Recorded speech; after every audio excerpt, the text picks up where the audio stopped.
po sa inyo yung namimili? Ako. Doon po tayo sa pangalawa. Kayo po ba yung araw-araw lingguhan or buwanan po kung mabili? Lingguhan, pero minsan din may mga pagkakataon na para bumili sa kitaan sa yan. Lang po sa ikatlo, may specific po ba kayong bibilihan? Meron. Meron. Sa karne, sa isda, sa gulay, may mga kumbaga tinatawag na suki. Mga suki. Ang depende po sa lugar. Ika-apat, pwede niyo po bang lahat yung mga produkto na hindi pwedeng mawala kapag bibili po kayo sa mga? Wala ko na lagyan ng bigas. Bigas, ulam, kahit gulatan, sa bigas. Tapos sa gulay, hindi pa pwede nung nawala yung sibuyas, bawang, kasi madalas ginagamit, kamatis, so yun, mantika. Paano naman po kayo nag-decision kapag bibili? On the spot po ba or may listahan kayo? Guide po? On the spot. Madalas on the spot kasi depende kasi sa pamilya kung ano yung nakikita ko na available na pwedeng iulam sa araw na yun. O hindi kaya kapag malayo pa lang gusto ko yung gamutulan. Yun. Nasa isip ko lang siya pero hindi siya sinusulat sa On papel. the spot. Kasi modern na tayo ngayon, pero saan po ba kayo namimili? Kasi may option na pwede mamili tayo online o doon na mismo palengke. Sa palengke, madalas. Pero minsan sa online, nakakapamili rin ng pang-ikote kapag alam mo na kailangan sa bahay pero matagal siyang mawalang stock na siya. Tulad ng mga sabon, kailangan mo siya pero hindi siya madalas na ubos agad-agad. Kaya bago maubos, inaamin mo sa online, inaubos. Isa ka pong may discount kapag Oo, may mga discount. Ito, kayo po ba yung klase na na-influensyahan ng ibang tao para na-influensyahan po pa kayo sa pamimili? Yung mga kapag sinabi sa inyo, kapit-bahay nyo, uy, mag-hindi mo nila na-influensyahan po kayo sa inyo. Minsan, pero minsan nag-iisip din ako at nagbabasa ako ng feedback kung talaga bang legit yung produkto. Kasi minsan may mga nakaka-experience na may nababasa ka ng maganda yung produkto, minsan naman, hindi. So, parang nagdadalawang isip ka. Pero pagka gusto mo siyang itry, tinatry ko rin naman. Pero isang beses na pag hindi ko nag-try, syempre di na ako ulit. Ganun din. Sa ikawalo, ano yung prioridad po ninyo sa pagbili? Kalidad po ba, presyo o yung brand? Kalidad. Hindi sa lahat. Kasi ano na naman yung branded or hindi ganun ka-branded. Pero kung yung kalidad naman kapareho lang sa branded, pero mas makakamura. Siyempre, hindi ka grab mo yung mas mura. Ganda lang siya. Yun, kahit po ba kayong bumili ng mga discount, parang buy one take one, ano kaya, ano parang 50% discount, o kahit po ba kayo? Oo. Siyempre, kasi malaking menu siya para sa budget ng isang pamilya. Namin. Kasi pagka hindi mo siya ng balance ko, hindi na isa lang ang mabibili mo, pagdadalawang beses ka pang bibili. Eh kung balance ko siya, isa lang ang bibili mo, pero matagal siya, kasi dalawa siya.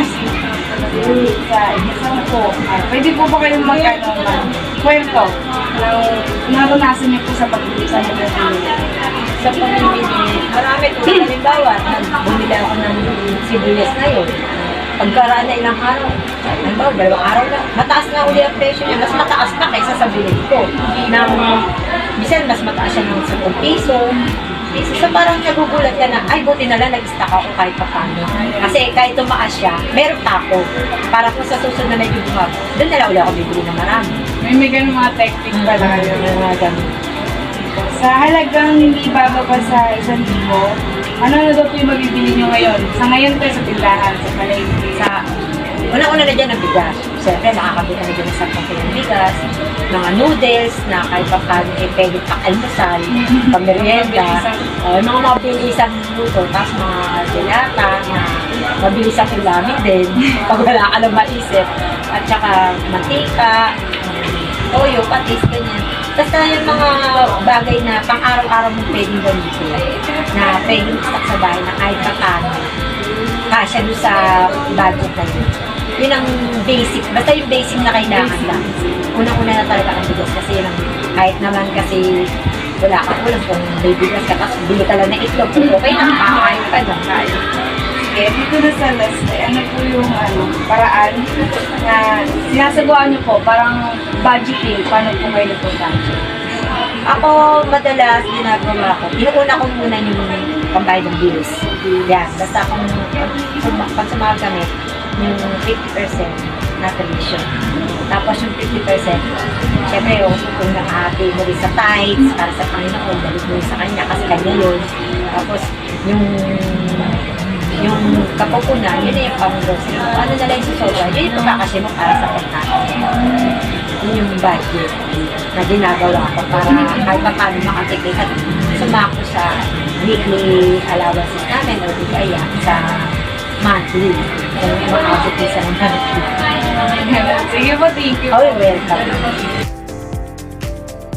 Sino po sa inyong tahanan ng karaniwang namimili? Mama, Next question po. Kayo po ba ay araw-araw, lingguan, o buwanan namimili? Ipahayag kung bakit. araw-araw. Kasi kapag lingguhan ay isak yung pagkain, baka masira pa.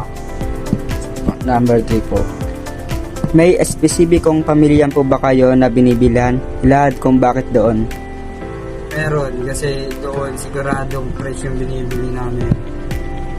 At malinis. Ano po yung espesibikong lugar na pinamimilihan nyo? Talipapa, Barangay San Roque. Next po, maaari nyo po bang ilahad yung mga produktong hindi pwedeng mawala tuwing ikaw ay namimili? Gulay. Siyempre hotdog, pagkaya ng mga bata. Tapos mga sibuyas, karne, yan. Isda. Next question po. Sa paanong paraan po kayo nagdesisyon sa inyong bibilhin? Ito po ba ay on the spot o inyong inisip muna bago ito bilhin? Siyempre, pinag-iisipan muna bago bilhin. Baka hindi kainin, masayang. Next po.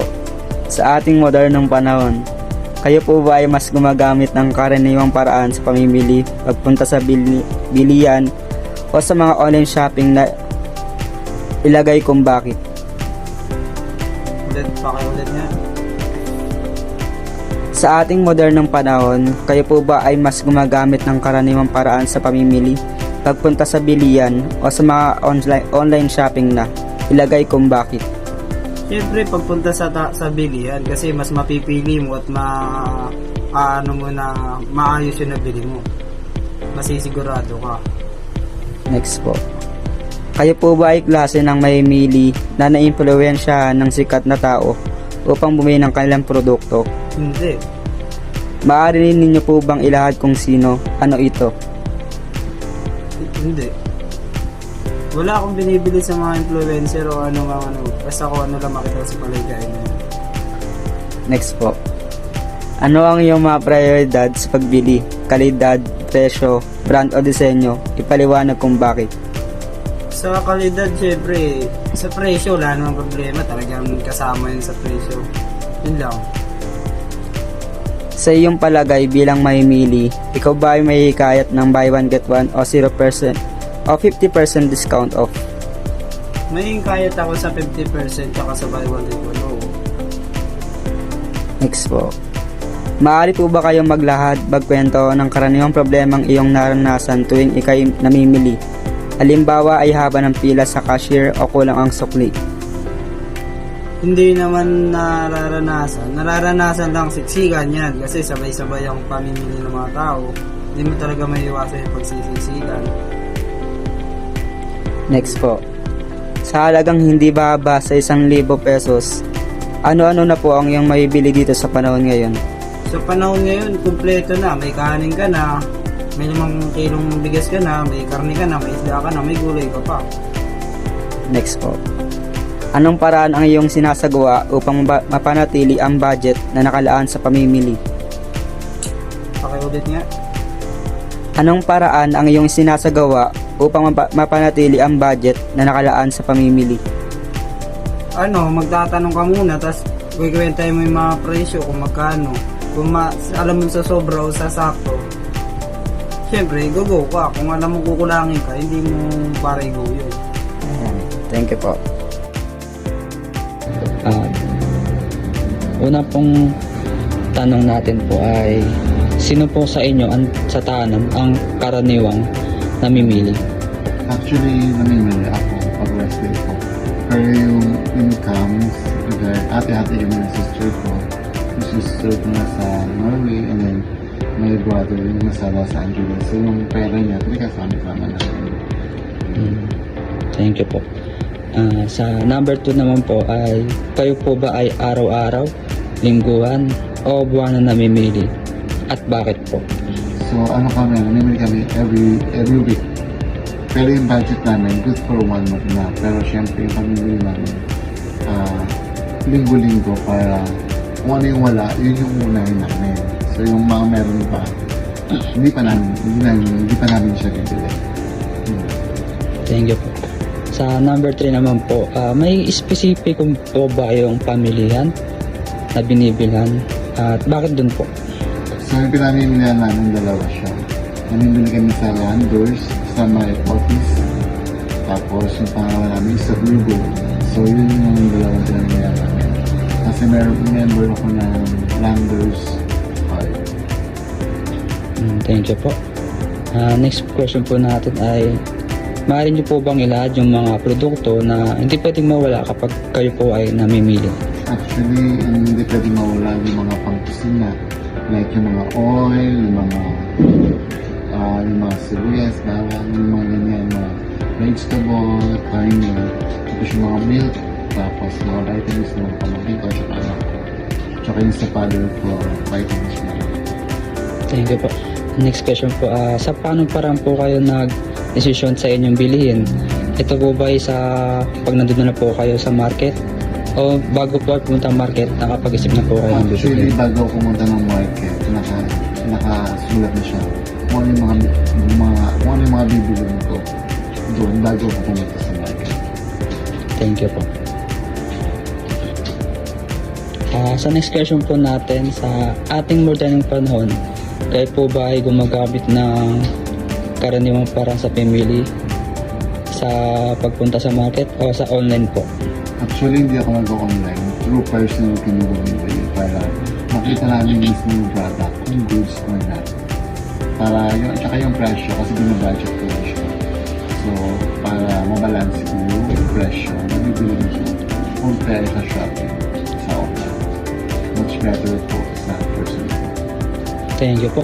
Next question naman po natin, sir. Kayo po ba ay klase ng namimili na impluwensyahan po ng sikat na tao upang bumili ng kanilang produkto? At pwede nyo po bang sabihin at bakit? At kung sino po sila? May intervention. Hindi naman ako na-intervention. Binibili ko lang kasi yung need sa bahay. So, yung sikat, hindi na. Thank you po.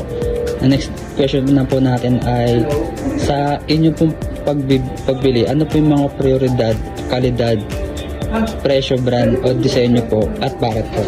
Actually, pag namimili ako, since syempre Pinoy tayo, so yung may mga naka-take one or mga naka-sale, or may mga less discount, yun yung kine-check ko kung good quality siya. Although may discount siya, syempre. Much better yung sa akin. Thank you po. Yung next question na po ay related po dyan. Sa inyong palagay po bilang mamimili, nahihikayat ka po ba ng buy one get one o 50% discount? May kaya ako pag kilala ko yung brand. Pero pag hindi, Thank you po. Mayroon po ba kayong maglahad ng kwento karaniwang sa problema ninyo naranasan tuwing ikaw po ay namimili? Kunyari po, sa haba po ng pila dahil marami pong bumibili o kaya kulang ng sukli. actually, na-encounter ko yung sa Landers, sa my office. Once, bumili ako ng Sunday. So, syempre, pag Sunday, namin tao. Actually, 1 hour na ako nakapila. Wala pa rin ako sa counter. Tapos, kinausap ko na yung pinaka-manager na bakit yung ibang counter, walang cashier. Kasi that time, parang 15 or 30 yung cashier nila. Pero ang nakabukas na is 6. Kaya nung that time, nag-complain ako. Pero na-resolve naman nila that time. Ilang oras yun? 1 hour. tagal din. Talaga nakakainip yun. Nainip na yung anak ko. Ano na siya. Nagtagulo ko parang ayaw na. Gusto na ako Next po natin, sa halagang hindi bababa na 5,000 pesos po, ano po yung mga mabibili nyo dito sa kay Panahon po? Actually sa 5,000, more than kusina, mga pangluto lang. Tsaka yung mga kain, mga pangluto. Hindi pa kasama yung mga tapos. Yun lang yung mamimili sa 5,000. Since mahal lang yung pinili. Sa panahon kasi talaga ngayon, ano na eh, talagang tumaas na talaga yung Sure. Katulad ng dati ng bago. Magkano lang difference? 220, ngayon 380 na siya, 380. So kung bumili ako dati sa 1,000.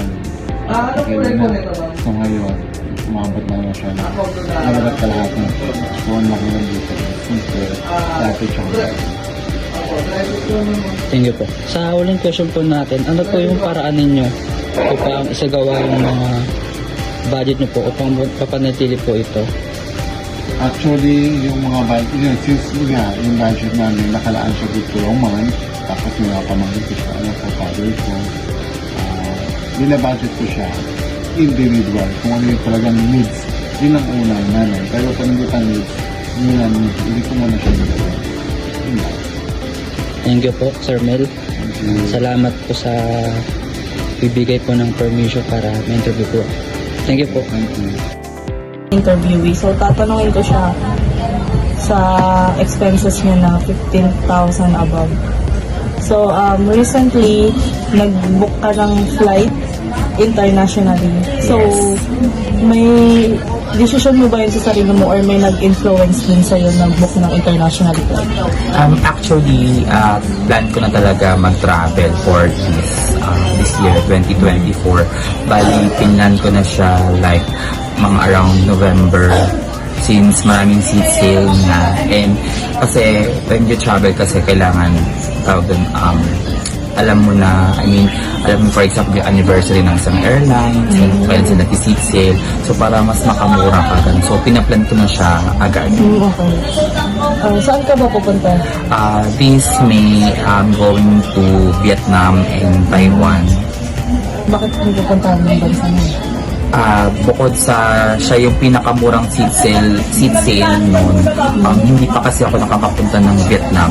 And then, second time ko na rin magta-Taiwan. So, parang gusto ko lang bumalik ulit ng Taiwan. Ano yung planado yun? Spontaneous or parang impulsive lang din? As I've said nga, nakaplan na siya for this year. Di ba November pa siya na-plan. So, nakaplan na talaga siya. So, parang magre-relay na lang talaga ako kung saang date yung may mura. So, parang nilist ko na yung mga countries na gusto kong puntahan for this year. So, it depends na lang talaga kung saan yung mas murang date. Ganun. So, doon ko siya gino. Kung saan ako mas makakatipid. Could you elaborate on the specific reason or needs that led to choosing this particular destination or flight route? Ayun, unang-una ko consider is yung syempre yung safety ko, kung okay ba yung sa country na yun, meron bang mga nangyayaring mga kung ano man something or what, may mga scam. Actually meron naman pero hindi siya ganun kabongkang scam. And then second is yung food, kung okay ba ako sa food na yon. Since yung country na pupunta is Vietnam and Taiwan is more on parang sila vegetarian, yun. So okay naman, I'm eating naman ng vegetables yon. And then third is yung cost. Parang cost ng pagta-travel ko, since Vietnam is sobrang mura lang siya like Thailand. So ginuho ko na siya. Ayun. So, ayun yung parang mga criteria ng isang bansa for you. Parang matipid na traveler at nag-uumpisa pa lang ulit mag-start mag-travel internationally. So, ayun yung pinaka-consider ko talaga. So, parang kailangan mo din talaga mag-research and mag-gather ng information about sa country na pupuntahan mo. And ayun, isa yun sa mga importante since pagbaguhan ka pa lang sa pagta-travel. Like, at syempre maglagay ka rin ng budget mo. Kung for example, kung gusto mong gumastos lang like around 15,000 below lang. So, ayun, I suggest sa mga ganong countries ka muna mag-start. Yung mga mura yung bilihin, mura yung airfare, mura yung transportation, everything. Saan kayo nag-book ng flight, sa online or on-site? Online lang.